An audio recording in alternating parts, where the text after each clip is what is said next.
Hi everyone, my name's Marie and today we're going to be exploring how ball runs work and how you can make a super awesome ball run at home. But before we do that, we need to understand how certain things move. Now, we all know that balls roll, but does a cube roll? Does a sandwich roll? Do you roll? The movement of objects is called motion, and in order to get things in motion, we need to apply a force to them. For example, if I want to move this truck, I can apply a force to it and push it to make it move. Or if I want to make this slinky move, I can apply a force to it and pull it to stretch it apart. Pushing and pulling are different forces that we can use to make objects move. But there's also another force, an invisible force, which makes objects move, and that's called gravity. Gravity pulls objects down to the ground. Like, for example, this ball gets pulled down to the ground through gravity when I drop it.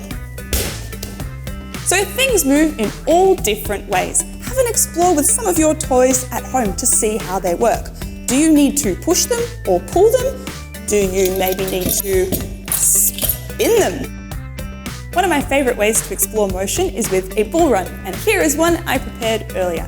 To make your own ball run at home, you'll need a small ball, a marble works really great, some sticky tape, and some different objects that you can find around the house.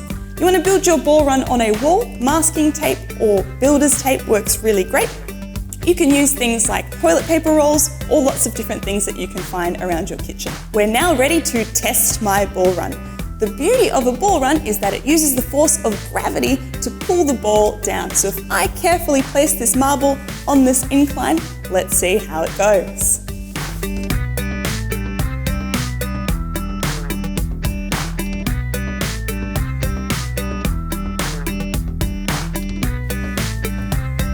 Now it's time for a challenge. See if you can build a ball run at your home that lets the ball roll down really slowly. So slowly that your ball rolls for 10 seconds, or even longer than 10 seconds.